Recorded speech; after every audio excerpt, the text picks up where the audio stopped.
guys, and welcome back to Reading Club. So today I'm going to read you Harry Potter and the Sorcerer's Stone, Chapter 10. Chapter 10, Halloween. Malfoy couldn't believe his eyes when he saw that Harry and Ron were still at Hogwarts the next day, looking tired but perfectly cheerful. Indeed, by the next morning, Harry and Ron thought that meeting the three-headed dog had been an excellent adventure, and they were quite keen to have another one. In the meantime, Harry filled Ron in about the package that seemed to have been moved from Gringotts to Hogwarts, and they spent a lot of time wondering what could possibly need such heavy protection. "It's either really valuable or really dangerous," said Ron. "Or both," said Harry. But as all they knew for sure about the mysterious object was that it was about 2 inches long, they didn't have much chance of guessing what it was without further clues. Neither Neville nor Hermione showed the slightest interest in what lay underneath the dog and the trapdoor. All Neville cared about was never going near the dog again. Hermione was now refusing to speak to Harry and Ron, but she was such a bossy know-it-all that they saw this as an added bonus. All they really wanted now was a way of getting back at Malfoy, and to their great delight, just such a thing arrived in the mail about a week later. As the owls flooded into the Great Hall as usual, everyone's attention was caught at once by a long, thin package carried by 6 large screech owls. Harry was just as interested as everyone else to see what was in this large parcel, and was amazed when the owls soared down and dropped it right in front of him, knocking his beacon to the floor. They had hardly fluttered out the way when another owl dropped a letter on top of the parcel. Harry ripped open the letter first, which was lucky because it said, "Do not open the parcel at the table. It contains your new Nimbus 2000, but I don't want everybody knowing you've got a broomstick or they'll all want one. Oliver Wood will meet you tonight on the Quidditch field at 7 o'clock for your first training session. Professor M. McGonagall." Harry had difficulty hiding his glee as he handed the note to Ron to read. "A Nimbus new 2000? Ron moaned enviously. "I've never even touched one."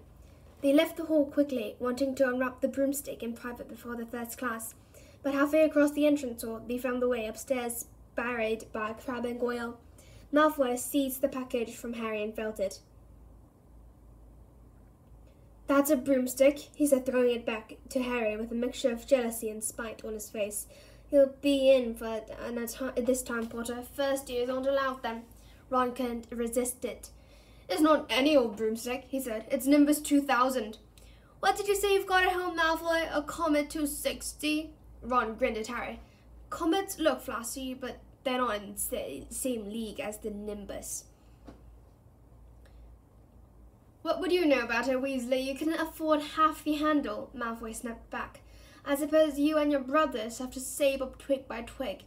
Before Ron could answer, Professor Flitwick appeared in Malfoy's elbow. "Not arguing, I hope, boys," he squeaked. "Potter has been sent a broomstick, Professor," said Malfoy quickly. Yes, that's right," said Professor Flitwick, beaming at Harry. "Professor McGonagall told me all about the special circumstances, Potter. And what model is it?" "A Nimbus 2000, sir," said Harry, fighting not to laugh at the look of horror on Malfoy's face. "And it's really thanks to Malfoy here that I've got it," he added. Harry and Ron headed upstairs, smothering their laughter at Malfoy's obvious rage and confusion. "Well, it's true," Harry chortled as they reached the top of the marble staircase. "If he hadn't stolen Neville's Remembrall, I wouldn't be on the team."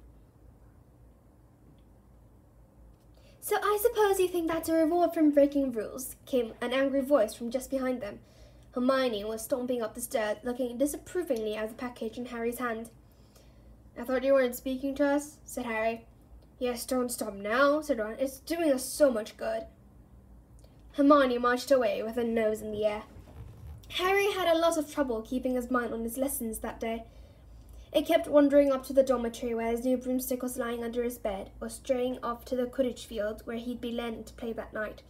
He bolted his dinner that evening without noticing what he was eating, and then rushed upstairs with Ron to unwrap Nimbus 2000 at last. "Wow," Ron sighed as the broomstick rolled onto Harry's bedspread. Even Harry, who knew nothing about the different brooms, thought it looked wonderful. Sleek and shiny with a mahogany handle, it had a long tail of neat, straight twigs and Nimbus 2000 written in gold near the top. At 7 o'clock drew nearer. Harry left the castle and set off in the dusk towards the Quidditch field.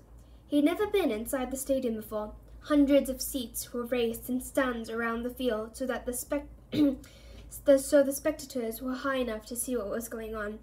At either end of the field were 3 golden poles with hoops on the end. They reminded Harry of the little plastic sticks Muggle children blew bubbles through, except that they were 50 feet high. Too eager to fly again to wait for Wood, Harry mounted his broomstick and kicked off from the ground. What a feeling! He swooped in and out of the goalpost and then sped up and down the field. The Nimbus 2000 turned wherever he wanted at his lightest touch. "Hey, Potter, come down!" Oliver Wood had arrived. He was carrying a large wooden crate under his arm. Harry landed next to him. "Very nice," said Wood, his eyes glinting. "I see what McGonagall meant. You really are a natural. I'm just going to teach you the rules this evening, then you'll be joining team practice 3 times a week." He opened the crate. Inside were 4 different sized balls. "Right," said Wood. "Now, Quidditch is easy enough to understand, even if it's not easy to play. There are 7 players on each side. 3 of them are called chasers." 3 chasers, Harry repeated as Wood took out a bright red ball about the size of a soccer ball. "This ball is called the quaffle," said Wood. "The chasers throw the quaffle to each other and try to get it through one of the hoops to score a goal. 10 points every time the quaffle goes through one of the hoops. Follow me?" "The chasers throw the quaffle and put it into the hoops to score," Harry recited. "So that's sort of like basketball on broomsticks with 6 hoops, isn't it?" "What's a basketball?" said Wood curiously. "Never mind," said Harry quickly. "Now, there's another player on each side who's called the keeper. I'm keeper for Gryffindor. I have to fly around our hoops and stop the other team from scoring." 3 chasers, 1 keeper, said Harry, who was determined to remember it all. "And they play with the quaffle." "Okay, got that. So what are they for?" He pointed at the 3 balls left inside the box. "I'll show you now," said Wood. "Take this." He handed Harry a small club, a bit like a short baseball bat. "I'm going to show you what the bludgers do," Wood said. "These 2 are the bludgers." He showed Harry 2 identical balls, jet black and slightly smaller than the red quaffle. Harry noticed that they seemed to be straining to escape their straps holding them inside the box. "Stand back," Wood warned Harry. He bent down and freed one of the bludgers. At once, the black ball rose high in the air and then pelted straight at Harry's face. Harry swung at it with the bat to stop it from breaking his nose and sent it zigzagging away into the air. It zoomed around their heads and then shot at Wood, who dived on top of it and managed to pin it to the ground. "See?" Wood panted, forcing the struggling bludger back into the crate and strapping it down safely. "The bludgers rocket around trying to knock players off their brooms. That's why I have 2 beaters on each team. The Weasley twins are ours. It's their job to protect their side from the bludgers and try and knock them towards the other team. So, think you've got all that?" 3 chasers try and score with the quaffle. The keeper guards the goalposts. The beaters keep the bludgers away from their team. Harry reeled off. "Very good," said Wood. Have the bludgers ever killed anyone?" Harry asked, hoping he sounded offhand. "Never at Hogwarts. We've had a couple of broken jaws, but nothing worse than that. Now, the last member of the team is the Seeker. That's you. And you don't have to worry about the quaffle or the bludgers, unless they crack my head open. Don't worry, the Weasleys are more than a match for the bludgers. I mean, they're like a pair of human bludgers themselves." Wood reached into the crate and took out the 4th and last ball. Compared with the quaffle and the bludgers, it was tiny, about the size of a large walnut. It was bright gold and had little fluttering silver wings. "This," said Wood, "is the golden snitch, and it's the most important ball of the lot. It's very hard to catch because it's so fast and difficult to see. It's the Seeker's job to catch it. You've got to weave in and out of the chasers, beaters, bludgers, and quaffle to get it before the other team Seeker, because whichever Seeker catches the snitch wins his team an extra 150 points, so they nearly always win. That's why Seekers get fouled so much. A game of Quidditch only ends when the snitch is caught, so it can go on for ages. I think the record is 3 months. They had to keep bringing on substitutes so the players could get some sleep." "Well, that's it. Any questions?" Harry shook his head. He understood what he had to do all right. It was doing it that was going to be the problem. "We won't practice with the snitch yet," said Wood, carefully shutting it back inside the crate. "It's too dark. We might lose it. Let's try you out with a few of these." He pulled a bag of ordinary golf balls out of his pocket, and a few minutes later he and Harry were up in the air, both throwing the golf balls as hard as he could in every direction for Harry to catch. Harry didn't miss a single one, and Wood was delighted. After half an hour, night had nearly fallen, and they couldn't carry on. "That Quidditch Cup will have a name on it this year," said Wood happily as they trudged back up to the castle. "I wouldn't be surprised if you turned out better than Charlie Weasley, and he could have played for England if he hadn't gone off chasing dragons." Perhaps it was because he was now so busy, what with Quidditch practice 3 evenings a week on top of all his homework, but Harry could hardly believe it when he realized that he'd already been at Hogwarts 2 months. The castle felt more like home than Private Drive ever had. His lessons, too, were becoming more and more interesting now that they had mastered the basics. On Halloween morning, they woke to the delicious smell of baking pumpkin wafting through the corridors. Even better, Professor Flitwick announced in charms that he thought they were ready to start making objects fly, something they had all been dying to try since they'd seen him make Neville's toad zoom around the classroom. Professor Flitwick put the class into pairs to practice. Harry's partner was Seamus Finnegan, which was a relief because Neville had been trying to catch his eye. Ron, however, was to be working with Hermione Granger. It was hard to tell whether Ron or Hermione was angry about this. She hadn't spoken to either of them since the day Harry's broomstick had arrived. "Now, don't forget that nice wrist movements we have been practicing," squeaked Professor Flitwick, perched on top of his pile of books as usual. "Swish and flick, remember? Swish and flick. And saying the magic words properly is very important, too. Never forget Wizard Bofo, who said instead of F and found himself on the floor with a buffalo on his chest." It was very difficult. Harry and Seamus swished and flicked, but the feather they were supposed to be sending skyward just lay on the desktop. Seamus got so impatient that he prodded it with his wand and set fire to it. Harry had to put it out with his hat. Ron, at the next table, wasn't having much more luck. "Wingardium Leviosa!" he shouted, waving his long arms like a windmill. "You're saying it wrong," Harry heard Hermione snap. "It's Wingardium Leviosa. Make the gar nice and long." "You do it then, if you're so clever," Ron snarled. Hermione rolled up the sleeves of her gown, flicked her wand, and said, "Wingardium Leviosa." Their feathers rose off the desk and hovered about 4 feet above their heads. "Oh, well done!" cried Professor Flitwick, clapping. "Everyone see here, Miss Granger's done it."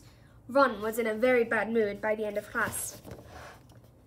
"It's no wonder no one can stand her," he said to Harry as they punched their way into the crowded corridor. "She's a nightmare, honestly." Someone knocked into Harry as they hurried past him. It was Hermione. Harry caught a glimpse of her face and was startled to see that she was in tears. "I think she heard you." "So?" said Ron, but he looked a bit uncomfortable. She must have noticed she got no friends. Hermione didn't turn up for the next class and wasn't seen all afternoon. On their way down to the Great Hall for the Halloween feast, Harry and Ron overheard Parvati Patil telling her friend Lavender that Hermione was crying in the girls' bathroom and wanted to be left alone. Ron looked still more awkward at this, but a moment later they had entered the Great Hall, where the Halloween decorations put Hermione out of their heads. 1,000 live bats fluttered from the walls and ceilings, while 1,000 more swooped over the tables in low black clouds, making the candles in the pumpkins shudder. The feast appeared suddenly on the golden plates, as if it had at the start of term banquet. Harry was just helping himself to a baked potato when Professor Quirrell came sprinting into the hall, his turban askew and terror on his face. Everyone stared as he reached Professor Dumbledore's chair, slumped against the table, and gasped, "Quirrell, in the dungeons, though you ought to know." Then he sank to the floor in a dead faint. There was an uproar. It took several purple firecrackers and exploding from the end of Professor Dumbledore's wand to bring silence. "Prefects," he rumbled, "lead your houses back to the dormitories immediately." Percy was in his element. "Follow me. Stick together, first years. No need to fear the troll if you follow my orders. Stay close behind me now. Make way. First year's coming through. Excuse me, I'm a prefect." "How could a troll get in?" Harry asked as they climbed the stairs. "Don't ask me. It's supposed to be really stupid," said Ron. "Maybe Peeves elicited him for a Halloween joke." They passed different groups of people hurrying in different directions. As they jostled their way through the crowd of confused Hufflepuffs, Harry suddenly grabbed Ron's arm. "I've just thought, Hermione. What about her?" "She doesn't know about the troll." Ron bit her lip. "All right," he snapped, "but Percy's better not see us." Ducking down, they joined the Hufflepuffs going the other way, slipped down a deserted side corridor, and hurried off towards the girls' bathroom. They had just turned the corner when they heard quick footsteps behind them. Percy! Hissed Ron, pulling Harry behind a large stone griffin. Peering around it, however, they saw not Percy, but Snape. He crossed the corridor and disappeared from view. What's he doing? Harry whispered. Why isn't he down in the dungeon with the rest of the teachers? Search me. Quietly as possible, they crept along the next corridor after Snape's fading footsteps. He's heading for the 3rd floor, Harry said, but Ron held up his hand. Can you smell something? Harry sniffed, and a foul stench reached his nostrils, a mixture of old socks and the kind of public toilet no one seemed to clean. And then they heard it, a low grunting and the shuffling footfalls of gigantic feet. Ron pointed. At the end of a massive passage to their left, something huge was moving toward them. They shrank into the shadows and watched as it emerged into a patch of moonlight. It was a horrible sight. 12 feet tall, its skin was a dull granite grey, its great lumpy body like a boulder, with its small bald head perched on top like a coconut. It had short legs, thick as tree trunks, with flat horny feet. The smell coming from it was incredible. It was holding a huge wooden club which dragged along the floor because its arms were so long. The troll stopped next to a doorway and peered inside. It waggled its long ears, making up its tiny mind, then slouched slowly into the room. The key's in the lock, Harry muttered. We could lock it in. Good idea, said Ron nervously. They edged towards the open door, mouths dry, praying the troll wasn't about to come out of it. With one great leap, Harry managed to grab the key, slam the door, and lock it. Yes! Flushed with their victory, they started to run back up the passage, but as they reached the corridor, they heard something that made their heads stop. A high, petrified scream, and it was coming from the chamber they had just chained up. Oh no, said Ron, pale as a bloody baron. It's the girls' bathroom, Harry gasped. Hermione, they said together. It was the last thing they wanted to do, but what choice did they have? Wheeling around, they sprinted back to the door and turned the key, fumbling in their panic. Harry pulled the door open and they ran inside. Hermione Granger was shrinking against the wall opposite, looking as if she was about to faint. The troll was advancing on her, knocking the stinks off the wall as it went. Confuse it, Harry said desperately to Ron, and seizing a tap, he threw it as hard as he could against the wall. The troll stopped a few feet from Hermione. It lumbered around, blinking stupidly to see what had made the noise. Its mean little eyes saw Harry. It hesitated, then made for him instead, lifting its club as it went. Oi, pea-brain! Yelled Ron from the other side of the chamber as he threw a metal pipe at it. The troll didn't even seem to notice the pipe hitting its shoulder, but it heard the yell and paused again, turning its ugly snout towards Ron instead, giving Harry time to run around it. Come on, run! Run! Harry yelled at Hermione, trying to pull her towards the door, but she couldn't move. She was still flat against the wall, her mouth open with terror. The shouting and the echo seemed to be driving the troll berserk. It roared again and started toward Ron, who was nearest and had no way to escape. Harry then did something that was both very brave and very stupid. He took a great running jump and managed to fasten his arms around the troll's neck from behind. The troll couldn't feel Harry hanging there, but even a troll would notice if you stick a large bit of wood up its nose, and Harry's wand had still been in his hand when he jumped. It had gone straight up one of the troll's nostrils. Howling with pain, the troll twisted and flailed its club, with Harry clinging on for dear life. Any second the troll was going to rip him off or catch him in a terrible blow with the club. Hermione had sunk to the floor in flight. Ron pulled out his own wand, not knowing what he was going to do, but he heard himself cry the first spell that came into his head. Wingardium Leviosa! The club flew suddenly out of the troll's hand, rose high, high up into the air, turned slowly over, and dropped with a sickening crack onto its owner's head. The troll swayed on the spot and then fell flat on his face with a thud that made the whole room tremble. Harry got to his feet. He was shaking and out of breath. Ron was standing there with his wand still raised, staring at what he had done. It was Hermione who spoke first. Is it dead? I don't think so, said Harry. I think it's just been knocked out. He bent down and pulled his wand out of the troll's nose. It was covered in what looked like lumpy grey glue. Ugh, troll bogus. He wiped it on the troll's trousers. A sudden slamming and loud footsteps made the three of them look up. They hadn't realized what a racket they had been making, but of course someone downstairs must have heard the crashes and the troll's roars. A moment later, Professor McGonagall had come bursting into the room, closely followed by Snape, with Quirrell bringing up the rear. Quirrell took one look at the troll, let out a faint whimper, and sat quickly down on a toilet, clutching his heart. Snape bent over the troll. Professor McGonagall was looking at Ron and Harry. Harry had never seen her look so angry. Her lips were white. Hopes of winning 50 points for Gryffindor faded quickly from Harry's mind. "What on earth are you thinking of?" said Professor McGonagall with cold fury in her voice. Harry looked at Ron, who was still standing with his wand in the air. "You're lucky you weren't killed. Why aren't you in your dormitory?" Snape gave Harry a swift, piercing look. Harry looked down at the floor. He wished Ron would put his wand down. Then a small voice came out of the shadows. "Please, Professor McGonagall, they were looking for me." "Miss Granger!" Hermione managed to get to her feet at last. "I went looking for the troll because I thought I could deal with it on my own, because I've read all about them." Ron dropped his wand. Hermione Granger telling a downright lie to a teacher. "If they hadn't found me, I'd be dead now." Harry struck his wand up its nose and Ron knocked it out with his own club. They didn't have time to come and fetch anyone. It was about to finish me off when they arrived. Harry and Ron tried to look as though the story wasn't new to them. "Well, in that case," said Professor McGonagall, staring at the three of them. "Miss Granger, you foolish girl! How could you think of tackling a mountain troll on your own?" Hermione hung her head. Harry was speechless. Hermione was the last person to do anything against the rules, and here she was, pretending she had, to get them out of trouble. It was as if Snape had started handing out sweets. "Miss Granger, 5 points will be taken from Gryffindor for this," said Professor McGonagall. "I'm very disappointed in you. If you're not hurt at all, you'd better get off to Gryffindor Tower. Students are finishing the feast in the houses." Hermione left. Professor McGonagall turned to Harry and Ron. "Well, I still say you were lucky, but not many first years could have taken on a full-grown mountain troll. You each win Gryffindor 5 points. Professor Dumbledore will be informed of this. Then you may go." They hurried out of the chamber and didn't speak at all until they had climbed 2 floors up. It was a relief to be away from the smell of the troll, quite apart from anything else. "We should have gotten more than 10 points. Ron grumbled. 5, you mean, when she's taken off Hermione's. "Good of her to get us out of trouble like that," Ron admitted. "Mind you, we did save her." "She might not have needed saving if he hadn't locked the thing in with her," Harry reminded him. They had reached the portrait of the fat lady. Pigs now, they said, and entered. The common room was packed and noisy. Everyone was eating the food that had been sent up.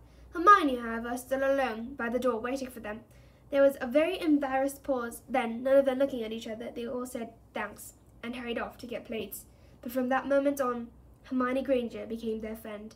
There are some things you can't share without ending up arcing each other, and knocking out a 12-foot mountain troll is one of them. So that's the end of this chapter. I hope you enjoyed it, and if you did, please click many likes and subscribe Reading Club.